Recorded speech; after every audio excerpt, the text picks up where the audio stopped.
Hi students, कैसे हो आप सब लोग। उम्मीद करता हूँ आप सारे लोग बहुत ही अच्छे से होंगे। आज मैं टॉपिक लेकर आ रहा हूँ एसएचएम। काफ़ी इम्पॉर्टेंट और काफ़ी इंटरेस्टिंग टॉपिक है। इसका ज़रूरत हम लोगों को लगभग हर एक चैप्टर में आता ही है, अलग अलग फॉर्मेट में, अलग अलग न्यूमेरिकल्स में। तो मैं आज का ये सेशन स्टार्ट करने जा रहा हूँ। इस सेशन में हम लोग क्या क्या जानेंगे पहले आप ये समझ लो। सबसे पहले तो मैं आपको स्टार्ट करूँगा कि एसएचएम क्या है। फिर एम्पलीट्यूड के बारे में जानेंगे, एम्पलीट्यूड के कुछ न्यूमेरिकल्स हम लोग बनाएंगे।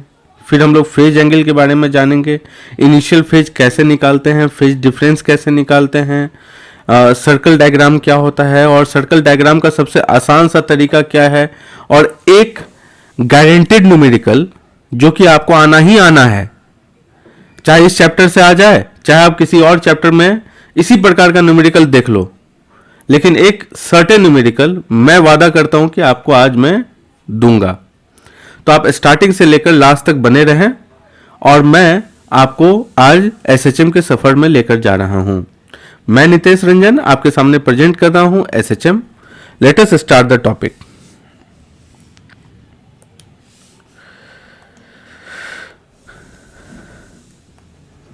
SHM. The name itself suggests what? That it is the simple form of harmonic motion. So before moving ahead we must know that what is the harmonic motion and what does this simple word means here, right? तो इन सारे चीज़ों को समझने से पहले मैं आपको पूछना चाहूँगा कुछ एक सवाल, जैसे कि पीरियोडिक मोशन क्या होता है students. What is periodic motion? ठीक है students, what is periodic motion, ये मेरे तरफ से आपके लिए एक सवाल। पीरियोडिक मोशन क्या होता है? तो देखो, जो कि सर्टेन इंटरवल, जो सर्टेन पीरियड ऑफ टाइम में खुद को रिपीट कर ले, ऐसा मोशन जो कि सर्टेन पीरियड ऑफ टाइम में खुद को रिपीट कर ले, those kind of motion will be said as periodic motion. समझ रहे हो? जैसे कि धरती अपने एक्सिस के अराउंड घूम रही है ना, घूम रही है, तो ये एक सर्टेन पीरियड ऑफ टाइम के बाद फिर अपने पोजीशन पे आती है या नहीं आती है? आती है। तो इस प्रकार के मोशन को भी हम लोग पीरियोडिक मोशन कह सकते हैं। समझ रहे हो? तो पीरियोडिक मोशन क्या है? The motion which repeats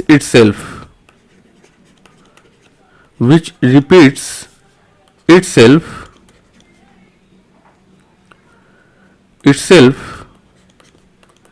in a certain period of time,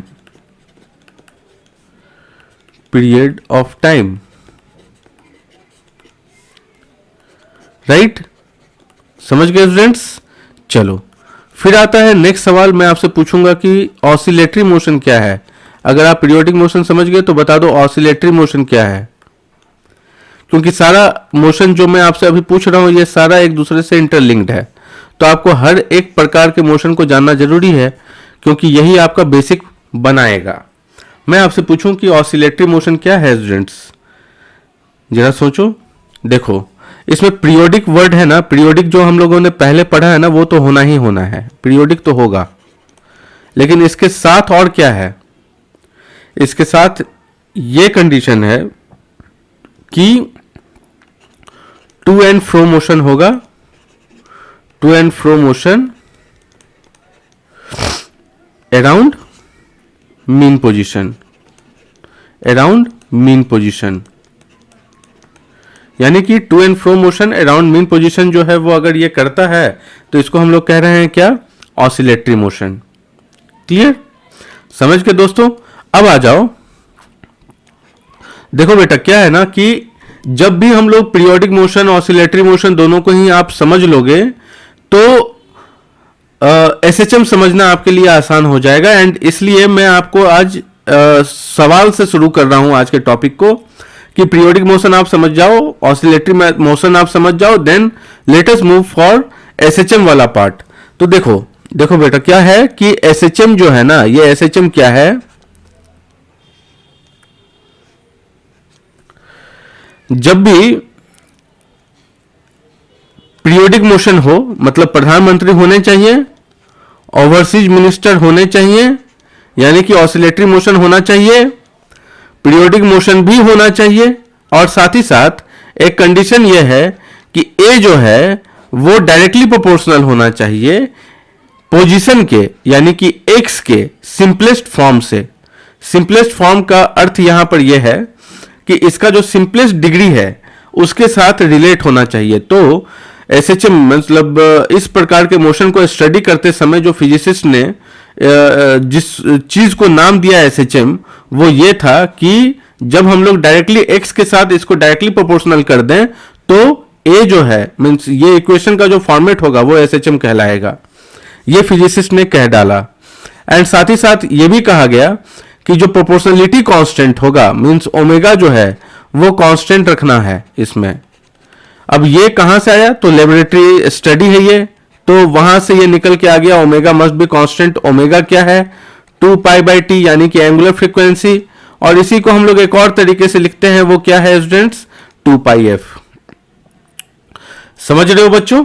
तो क्या है ना कि यहां पर a is directly proportional to x जो है, इसको जब हम लोग ब्रेक करते हैं तो इसका लिखा जाता है कुछ इस प्रकार से, minus of omega square x, minus of omega square x. तो यहां ओमेगा जो है वो कांस्टेंट है एंड x जो है वो पोजीशन है, a जो है वो एक्सेलरेशन है। क्लियर? क्लियर है दोस्तों? अब आगे चलो। क्या है स्टूडेंट्स कि जब भी हम लोग a को लिख देते हैं ऐसे, a is minus of omega square x, समझ रहे हो? तो क्या होता है बेटा कि हम लोगों को यह जानना जरूरी हो जाता है कि ओमेगा जो है वो क्या है, फिर एक्सेलरेशन को हम लोग किस तरीके से ब्रेक करें ताकि हम लोग पोजीशन को टाइम के रिस्पेक्ट में रिप्रेजेंट कर सकें, है ना? तो इन सारे सवालों को जब हम लोग आगे बढ़े और इन सारे सवालों के सॉल्यूशन में जाने लगे तो हम लोगों को एक सॉल्यूशन चाहिए था जो ये बताए कि पोजीशन वेरी किस तरीके से कर रहा है, यानी कि the variation of position with respect to time, ये बताना है। तो ये तो मालूम कर लिया गया कि a जो है वो minus of omega square x अगर लिखा गया तो इसी को हम लोग सिंपल हार्मोनिक मोशन कहेंगे, इसके अलावा किसी और को नहीं कहेंगे। क्लियर? जैसे कि आप लोगों ने मूवी में देखा होगा ना कि मैं गीता पे हाथ रख के कसम खाता हूं कि मैं जो भी कहूंगा सच कहूंगा। यहां पर भी आपके सामने वही है। यहां पर क्या है स्टूडेंट्स कि a जो है वो माइनस ओमेगा स्क्वायर एक्स लिखा है तो ही एसएचएम मानेंगे, और अगर वो नहीं लिखा है तो हम लोग एसएचएम नहीं मानेंगे। तो वही वाला कहानी यहां पर आ रहा है कि position with respect to time के साथ वेरिएशन मुझे चाहिए। अब आप पूछोगे सर क्यों चाहिए? वो मैं आपको बताऊंगा। इसलिए चाहिए क्योंकि जो ऑसिलेशन है उसके स्टडी को अगर हम लोगों को बहुत प्रॉपर तरीके से करना है then we must know that at what time the position of the particle is at which particular position. समझ रहे हो बात को? मतलब जो पोजीशन है वो किस पर्टिकुलर पॉइंट पर है, इसको अगर मालूम करना है कि एक सर्टेन पीरियड ऑफ टाइम में ये पॉइंट जो है, ये पार्टिकल यहां है।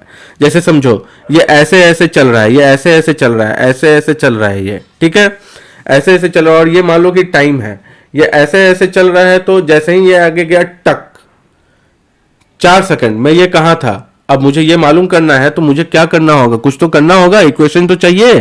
तो इक्वेशन को पता करने के लिए हम लोग क्या किए? We took the help of second order differential equation. Second order differential equation जो आप लोगों को नहीं पढ़ना है, आप लोगों के सिलेबस में बस फर्स्ट ऑर्डर डिफरेंशियल इक्वेशन है।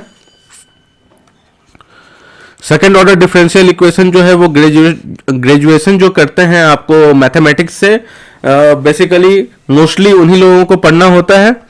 तो सेकेंड ऑर्डर डिफरेंशियल इक्वेशन से एक सॉल्यूशन निकल के आया। वो सॉल्यूशन कैसे आया वो देखो। एक्सेलरेशन जो है उसको हम लोग क्या ऐसे लिख सकते हैं, d2x अपॉन dt स्क्वायर, एकदम लिख सकते हैं सर, and is equals to minus of omega square x. Clear? अगर इसको हम लोग इस प्रकार से लिखते हैं, आप यहां पे देख रहे हो इसका डिग्री कितना है 2, इसका डिग्री 2 है, तो इस प्रकार के इक्वेशन को ही हम लोग बोल रहे हैं क्या? Second order differential equation. Clear? तो इसका जो सॉल्यूशन निकल के आया वो कुछ इस प्रकार से निकल के आया, x is equals to a sine of omega t plus minus 5 अब आपसे मैं पूछूं कि ये ए क्या है, तो ए जो है स्टूडेंट्स ये कहलाया एम्पलीट्यूड। ये क्या कहलाया स्टूडेंट्स? एम्पलीट्यूड। ओमेगा क्या है ये मैं ऑलरेडी आपको बता चुका है, एंगुलर फ्रीक्वेंसी है ये। क्लियर? टी क्या है स्टूडेंट्स? टी तो टाइम है। एंड ये फाई क्या है? फाई जो है वो इनिशियल फेज कहला रहा है। समझ रहे हो स्टूडेंट्स? समझ रहे हो आप सभी लोग? अब देखो, अब पॉइंट ये आता है कि एम्पलीट्यूड क्या होता है। What is amplitude? अब आप सोचो सर एम्पलीट्यूड के बारे में मुझे जानना जरूरी क्यों है, तो मैं तो आपको ये चीज बताऊंगा कि देखो भैया, अगर आपको एसएचएम पढ़ना है तो एम्पलीट्यूड की जानकारी आपको होनी एक तो जरूरी है, एंड दूसरी कि इससे जुड़े कुछ एक न्यूमेरिकल्स भी आते हैं। अगर ये कमांड में आपके आ गया तो आप समझ लो कि पहला जो पायदान है आप लोगों ने क्रॉस कर डाला। तो देखो यहां पर जो एम्पलीट्यूड है वो एम्पलीट्यूड हम लोग कैसे निकालते हैं, सबसे पहले तो ये समझो, the maximum displacement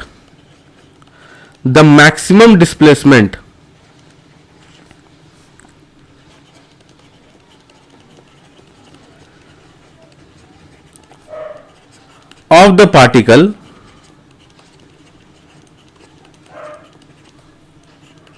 from mean position, इसको ही हम लोग एम्पलीट्यूड कहते हैं। समझ रहे हो?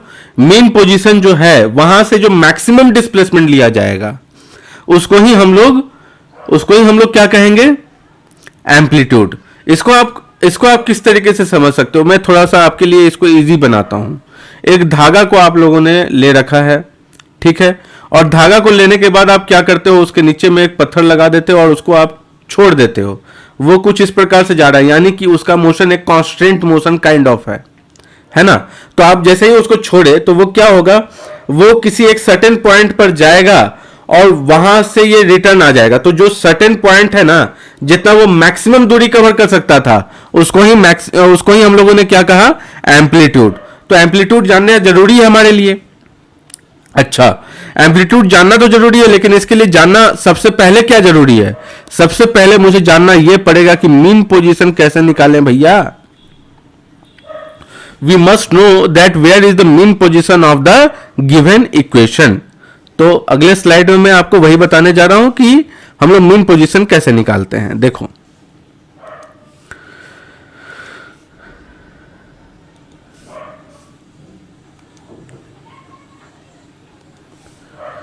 मीन पोजीशन के बारे में जैसे ही हम लोग बात करें तो मीन पोजीशन क्या है स्टूडेंट्स? ये वो पोजीशन है जो इक्विलिब्रियम पॉइंट के रूप में भी कहा जा सकता है। यस, राइट और रॉन्ग? समझ रहे हो बेटा? इक्विलिब्रियम पॉइंट जो है ये क्या होता है? इक्विलिब्रियम पॉइंट वही होता है ना जहां पर एक्सेलरेशन क्या हो? जीरो हो। और एक्सेलरेशन अगर जीरो है तो वो जो पोजीशन होगा उसको ही हम लोग क्या कहेंगे? मीन पोजीशन कहेंगे। समझ रहे हो? तो सबसे पहले तो मुझे ये जानना पड़ेगा, स्टेप वन तो ये कह रहा है कि फाइंड मीन पोजीशन, कि मीन पोजीशन आप निकालो। पहले तो आप मीन पोजीशन निकाल लो, एंड इसके बाद स्टेप टू क्या कहता है स्टूडेंट्स? कि फाइंड मैक्सिमम डिस्प्लेसमेंट।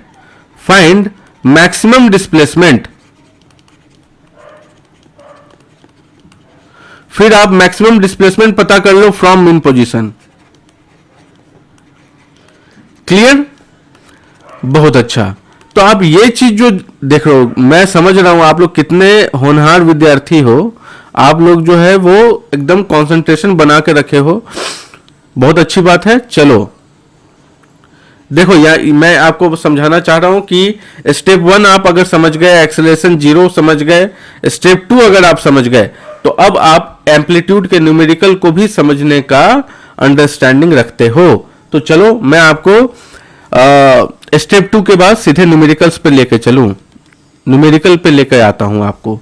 मैं आपको बोलूं अगर कि जो पोजीशन है किसी भी पार्टिकल का वो लिखा है कुछ इस तरीके से, a plus b sine of omega t. बता दो इसमें कि जो एम्पलीट्यूड है वो क्या है? एम्पलीट्यूड क्या है? What is the amplitude? ये मेरा सवाल है आपसे। ऐसे कंडीशन में मैं आपसे पूछ रहा हूं कि आप बताओ कि एम्पलीट्यूड क्या है। तो सबसे पहले मैं आपको क्या बताया था, याद करो याद करो। सबसे पहले मैं आपको यही बताया था ना कि एक्सेलेरेशन निकालो भैया, एक्सेलेरेशन निकालो। तो dx बाई डी टी क्या होता है students? dx by d T भी होता है, राइट। तो यहां बताओ ये क्या हो जाएगा? B omega cos of omega t हो जाएगा, एकदम हो जाएगा सर। एंड फिर डीवी बाई डी टी क्या हो जाता है students? D v by d t हो जाता है एक्सेलरेशन। तो बताओ वो क्या हो जाएगा? Minus of b omega square sine omega t. Clear? तो ये आपका जीरो है, ये आपका जीरो है, यानी कि minus of b omega square sine of omega t, ये आपका क्या हो जाएगा स्टूडेंट्स? जीरो। तो आप मुझे ये बता दो कि b sine of omega t क्या हो जाना चाहिए? जीरो। क्लियर? यानी कि पहला जो स्टेप है वो हमारा क्लियर हुआ या नहीं हुआ स्टूडेंट्स? हुआ? ऐसा लग रहा है आपको? समझ रहे हो बात को? तो पहला स्टेप अगर आपका क्लियर हो गया, अब मेरा काम रहा भैया कि बस अब मुझे मालूम करना है कि मैक्सिमम डिस्प्लेसमेंट आखिर क्या हो। ठीक है, तो देखो अब मैं आपको आगे लेकर चलता हूं। मैं आपको बोला कि यहां पे लिखा था x इज इक्वल्स टू, यहां पे लिखा था x is equals to a plus b sine of omega t, right. A plus b sine of omega t. मैं आपको क्या बोला कि जो b sine of omega t है ना, ये जीरो हो गया था, वही मीन पोजीशन कहलाया। तो x मीन पोजीशन क्या कहलाएगा स्टूडेंट्स? वो a कहलाएगा या नहीं कहलाएगा? क्यों कहलाएगा सर? इसलिए क्योंकि प्लस वाला पार्ट जो है उसको हम लोग क्या कर दिए? जीरो। तो a को जीरो से जोड़ोगे तो आपको क्या मिलने वाला है? वो x मीन जो निकल के आया वो क्या निकल के आया? वो a निकल के आ गया। ये सुनो, एकदम सही। अब मैं आपसे पूछूं कि दोस्तों, बच्चों, मेरे प्यारे प्यारे विद्यार्थियों, ये मुझे बता दो कि मीन पोजीशन निकल गया, अब मुझे मैक्सिमम पोजीशन निकालना है। तो यहां जो इक्वेशन लिखा है इसमें a plus b sine of omega t है। तो मैक्सिमम इसका जो वैल्यू है वो क्या होगा? मैक्सिमम वैल्यू के लिए साइन को भी मैक्सिमम करना पड़ेगा ना स्टूडेंट्स, और मैक्सिमम वैल्यू क्या होता है? 1। तो हम लोग क्या लिखेंगे? x मैक्सिमम जो निकल के आ रहा है वो निकल के आ रहा है a प्लस बी। तो एम्पलीट्यूड क्या होता है भैया? एम्पलीट्यूड जो होता है वो होता है क्या? मैक्सिमम जो पोजीशन है उसमें से मीन पोजीशन को माइनस कर दिया जाए, राइट। तो मैक्सिमम से मीन पोजीशन को जैसे ही माइनस करोगे तो आपको क्या मिलेगा ये बता दो। तो एम्पलीट्यूड क्या निकल के आएगा ये बता दो। तो देखो x मैक्सिमम का वैल्यू कितना है? a plus b, and minus आप मीन पोजीशन कर दो a। तो ये a से ये a कट गया, तो एम्पलीट्यूड क्या निकल के आ गया बच्चा? b।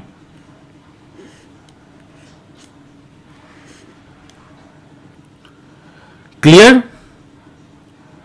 कोई दिक्कत नहीं है। यानी कि जो एम्पलीट्यूड है वो बेसिकली यहां पर क्या है? b। ठीक है, अगर आप ये क्वेश्चन कर सकते हो तो मेरे दूसरे क्वेश्चन का आप लोग जवाब दो। x is equals to a sine omega t plus b cos omega t, find amplitude.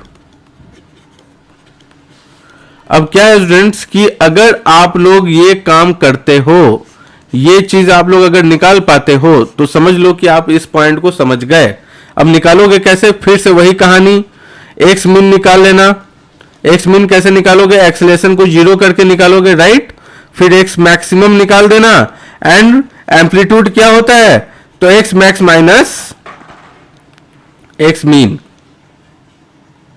Minus x mean. Clear? ये चीज आपको कर देना है, और ये आपका रह गया होमवर्क। ये क्या हो गया स्टूडेंट्स? होमवर्क। ये आप लोग करके और आओगे। ठीक है, चलो अब मैं आपको लेके चलता हूं नेक्स्ट पॉइंट पे। नेक्स्ट पॉइंट फिर बहुत प्यारा सा पॉइंट आता है। वो प्यारा सा पॉइंट क्या है वो देखो, फेज एंगल।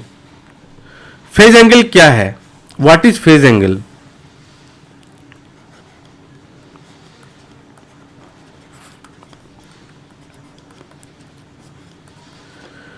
अब हम लोग चलो एम्पलीट्यूड तो समझ गए, अब हम लोग फेज एंगल को समझें।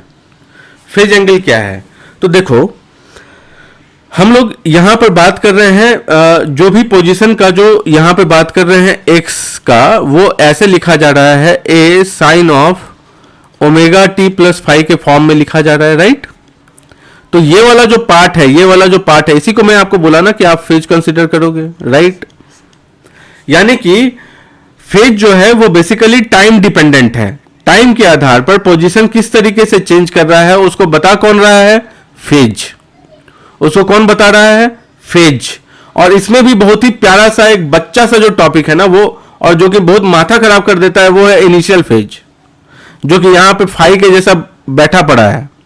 लग रहा होगा कि ये कौन, ये तो एकदम वो 14 नंबर प्लेयर है, लेकिन ये 14 नंबर प्लेयर नहीं है स्टूडेंट्स, समझ रहे हो। ये वो है जो कि फ्रंट में जाकर स्ट्राइक जाकर और गेम का पूरा पासा ही पलट देने वाला है, ठीक है।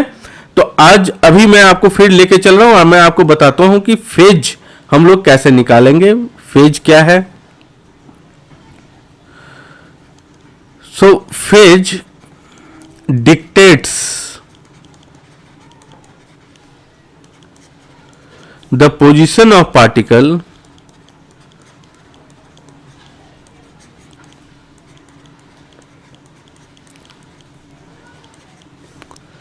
with respect to time,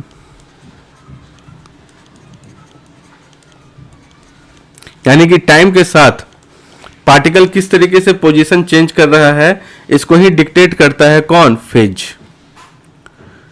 clear students? Very good. अब मैं आपसे पूछूं कि फेज जो है वो तो डिक्टेट करता है position of particle with respect to time, एकदम भैया सही है, समझ गए हम लोग इस चीज को। तो अब मैं आपसे बोलूंगा कि देखो फेज निकालें कैसे। तो फेज निकालने का बेसिकली दो तरीका है। एक तरीका जो कि आसान वाला है, और एक वो खिलाड़ियों के लिए है, वो खिलाड़ी भैया के लिए है जो कि मैथ के धुरंधर हैं। अगर आप मैथ के धुरंधर हो तो आपके लिए एक तरीका बता दूंगा, और दूसरा तरीका उन लोगों के लिए जो मैथ को तलाक देकर आए हैं। तो आप दोनों के लिए ही अलग अलग तरीका मैं आपके सामने प्रेजेंट करूंगा। आप दोनों ही में से जो कंफर्टेबल होंगे उसको आप लेकर चलोगे, ठीक है। अब रही बात phase dictates the position of particle with respect to time, ये तो सही है, लेकिन इनिशियल फेज क्या है? इनिशियल फेज क्या है? अब मैं आपसे पूछूं कि देखो अगर मुझे यह पता ही नहीं होगा कि वो पार्टिकल इनिशियली कहां पर है, तो मैं क्या यह बता सकता हूं कि अंतिम में वो कहां जाएगा? समझ रहे बात को? मुझे यह मालूम तो पड़े कि मैं हूं एग्जैक्टली अभी कहां पर, इनिशियली मैं कहां पर हूं, यह मुझे मालूम हो, तभी तो मैं यह बता सकता हूं कि मैं यहां से 10 मिनट के बाद कहां पे होऊंगा। समझ रहे बात को? तो इनिशियल फेज क्या है ना, इनिशियल फेज के लिए गिवन कंडीशन बहुत ही इंपॉर्टेंट रोल प्ले करता है, और साथ ही साथ जो इक्वेशन जो आपको दिया हुआ है यह भी बहुत ही वाइटल रोल प्ले करता है।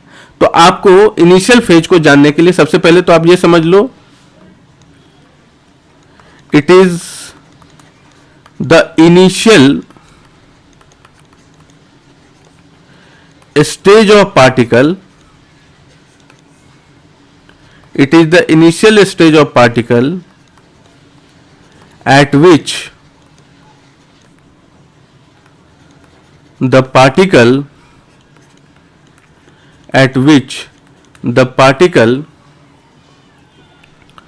is forming SHM।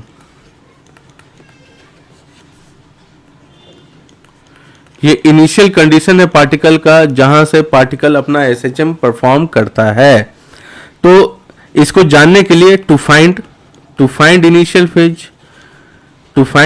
फेज हम लोगों को क्या करना पड़ेगा? तो इनिशियल फेज अगर हम लोगों को पता करना है तो दो स्टेप, फिर से दो स्टेप मैं आपको लिख दूं। दो स्टेप कौन कौन सा है वो आप देखो।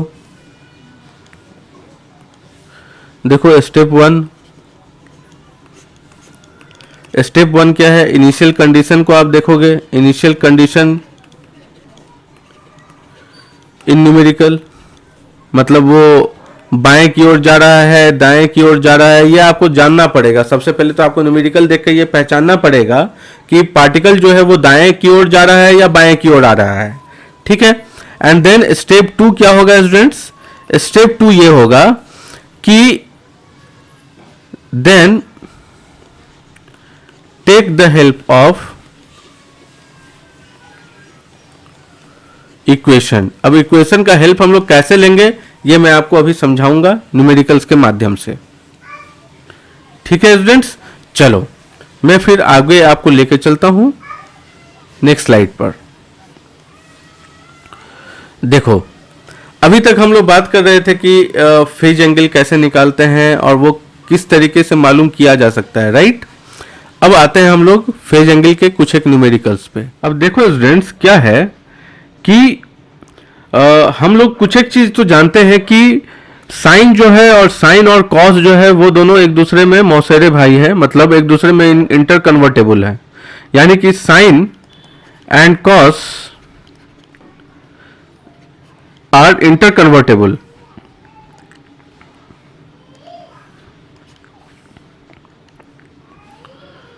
Are inter convertible.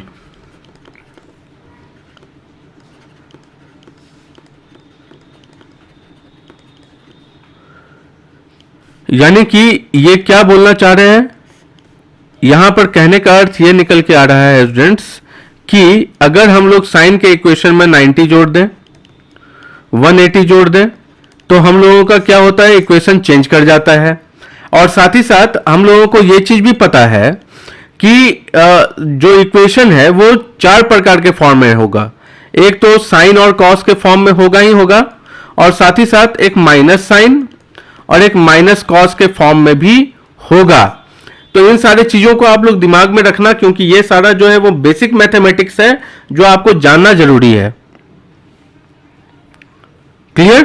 तो इसके आधार पर मैं आपको अब लेकर चलता हूं न्यूमेरिकल पे, और वो न्यूमेरिकल ये है। देखो, मैं यहां पर कुछ ऐसा कंडीशन बना के रखूं,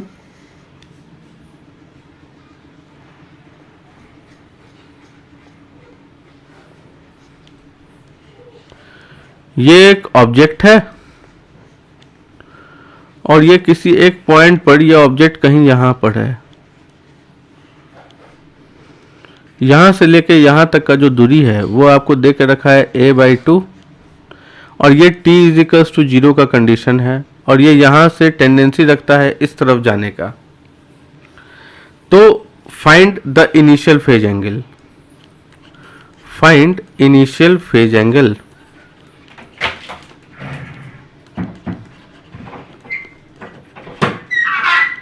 ये इस इक्वेशन में मैं आपसे पूछने का कोशिश कर रहा हूं। तो अब मैं आपसे पूछूं कि ये आप कैसे निकालोगे। तो देखो, एक बहुत सारा तरीका है, आसान तरीके भी हैं और टफ से टफ तरीका भी है, लेकिन मैं सबसे पहले टफ से शुरू कर रहा हूं, फिर मैं आपको आसान की तरफ लेके आऊंगा, क्योंकि भैया पॉकेट में है, वो पॉकेट में रॉकेट है।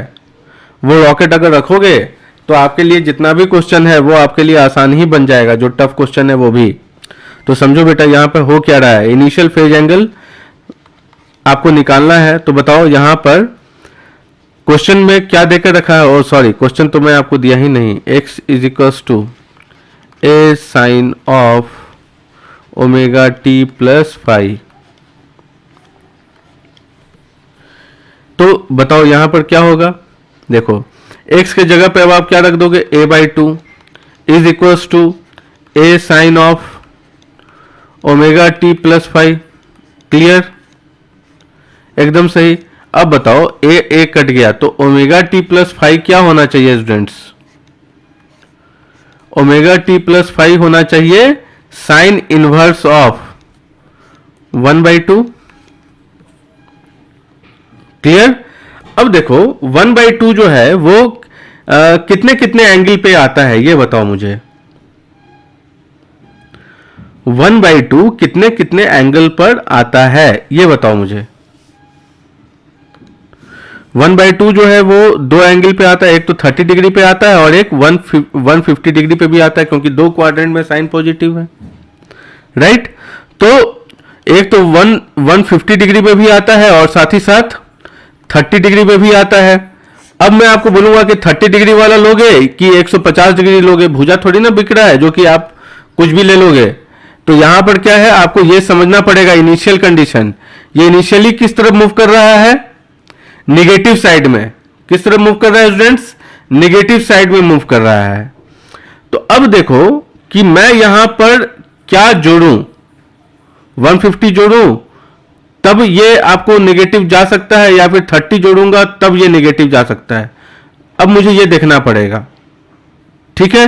तो यहां डेफिनेटली ये जो कंडीशन बन रहा है, इसमें हम लोग ये कह सकते हैं, इसमें हम लोग ये कह सकते हैं कि जो फाई का वैल्यू होना चाहिए वो होना चाहिए 150 डिग्री, बिकॉज इस वजह से ही, इसके वजह से ही ये नेगेटिव डायरेक्शन की तरफ जा सकता है। ये रहा टफ, जो धुरंधर हैं, जिनको लगता है कि इंटर कन्वर्जन जो है बहुत अच्छे तरीके से आता है, you have the command on that topic, आप निश्चित ही इस टॉपिक, इस पर्टिकुलर वे के साथ आप जाओ, आपका सॉल्यूशन निकल के आएगा। लेकिन एक और तरीका है, वो तरीका यह है सर्कल डायग्राम। सर्कल डायग्राम में क्या होता है स्टूडेंट्स, कि सर्कल डायग्राम में जब कभी भी आप कोई भी ऑब्जेक्ट को लोगे तो उस ऑब्जेक्ट को आप मूव कराना है किस तरीके से, एंटी क्लॉकवाइज ही मूव कराना है। पहला तो आपको मूव कैसे कराना है, एंटी क्लॉकवाइज। एंटी क्लॉकवाइज को क्या लेना है, पॉजिटिव लेना है, ठीक है। सेकंड, इनिशियल कंडीशन को हम लोगों को दिमाग में रखना है, यानी कि consider the initial condition, consider the initial condition.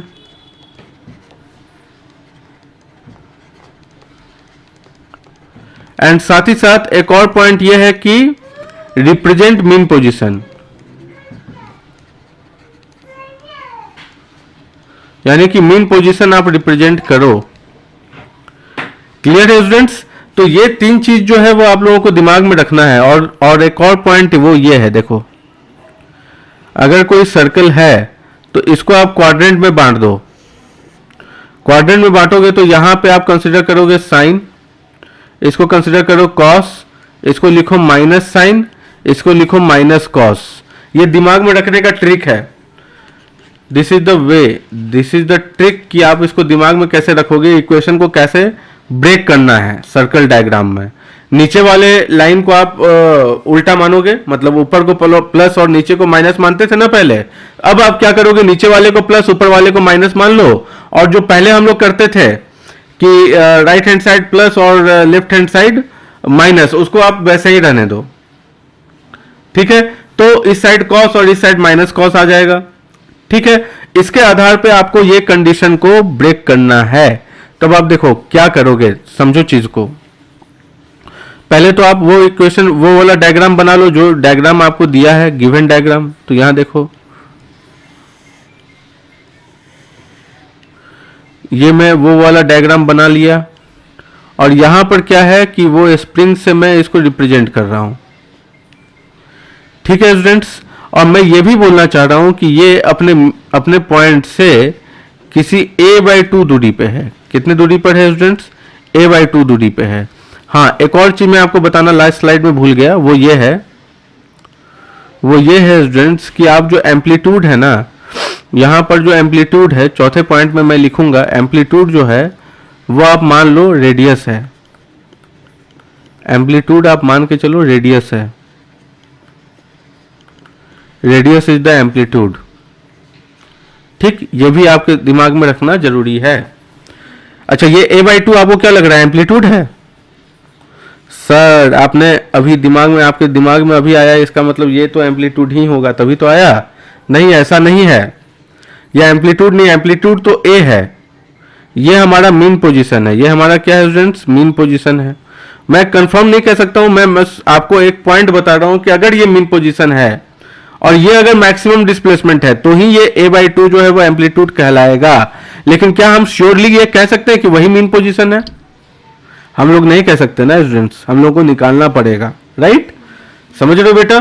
तो वैसे कंडीशन में मुझे क्या करना है, इसको मैं मीन पोजीशन कंसिडर नहीं करूंगा, इसको मैं मीन पोजीशन कंसिडर नहीं करूंगा। तो फिर मैं करूंगा क्या, मैं आपको बोलूंगा कि आप ऐसे डिस्प्लेस किए थे ना, अब आप इसको ऐसे लेके जाना चाह रहे हो ना, ये t = 0 की बात हो रही है ना, मैं बोला हाँ हाँ हाँ ऐसा ही है, तो देखो मैं आपको एक ऐसा कंडीशन दे दूं,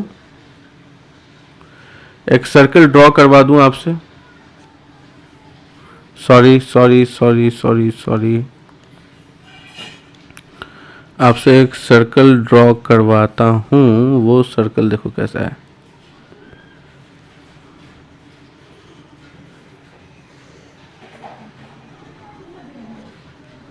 ठीक है, ये इसको आप समझ लो एकदम एग्जैक्टली मिड पॉइंट पे।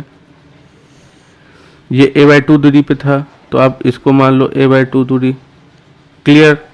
अब मैं आपको बोला कि ये आप एंटी क्लॉकवाइज ही पार्टिकल को मूव कराना है। पहला तो कंडीशन मैं आपको ये बता दिया। दूसरा ये आपको इक्वेशन कैसा दिया हुआ है, a sine of omega t plus 5 दिया है ना स्टूडेंट्स, राइट। तो ये साइन है ना, प्लस वाला बात है ना, तो प्लस तो यहां लिए थे ना हम लोग, याद आ रहा है आप लोग को? हाँ, तो यहां पर आप लिए थे प्लस। तो अब आप क्या करोगे कि ये जो a/2 वाला पॉइंट है उसका ये वाला पॉइंट पकड़ लो और ये वाला पॉइंट पकड़ लो। अब मुझे ये बताओ ये किस तरफ मूव कर रहा है पार्टिकल? लेफ्ट साइड मूव कर रहा है। किस तरफ मूव कर रहा है? लेफ्ट साइड मूव कर रहा है। तो अब आप ये जो पॉइंट है, point number 1 and point number 2 में मुझे ये बताओ कि पॉइंट 1 को आप मूव करोगे एंटी क्लॉकवाइज तब वो वैसा मूव करेगा या पॉइंट 2 मूव करेगा? डेफिनेटली पॉइंट 1 मूव करेगा, है ना। तो आप इसको यहां से सेंटर से आप इसको कनेक्ट कर दोगे। आप इसको क्या करोगे? सेंटर से कनेक्ट कर दोगे। क्लियर। एंड यहां पर जो पोजीशन है वो दिया हुआ है a/2, और डेफिनेटली ये तो एम्पलीट्यूड होता है, रेडियस क्या होता है स्टूडेंट्स? एम्पलीट्यूड होता है। तो अब मुझे ये बताओ ये थीटा कितना होगा? तो मैं जानता हूं कि, बताओ क्या होगा, बता दो। Cos theta is equals to, बताओ ना क्या होगा, a/2 बाई ए। तो अब ए कट गया तो थीटा इज इक्वल्स टू कितना निकल के आ गया? 60 डिग्री आ गया स्टूडेंट्स। और नीचे कितना एंगल है? 90। तो 90 प्लस 60 ये कितना हो गया स्टूडेंट्स? तो 5 निकल के आ गया 150 degree. And this is your answer. समझ में आया? तो मैं आपको 2 तरीका बताया जिससे आप इस प्रकार के सॉल्यूशन को निकाल सकते हो। आज के लिए बस इतना ही। फिर नेक्स्ट क्लास में मैं लेकर आऊंगा इसके आगे के पार्ट्स को। आप अभी जो न्यूमेरिकल आपको बताया उसको रिवाइज करो एंड फिर मैं आपको नेक्स्ट क्लास में मिलता हूं।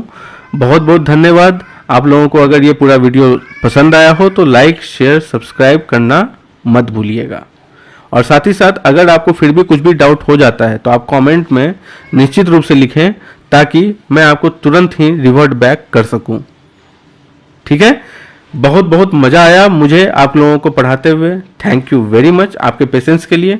फिर मिलते हैं हम लोग नेक्स्ट क्लास में।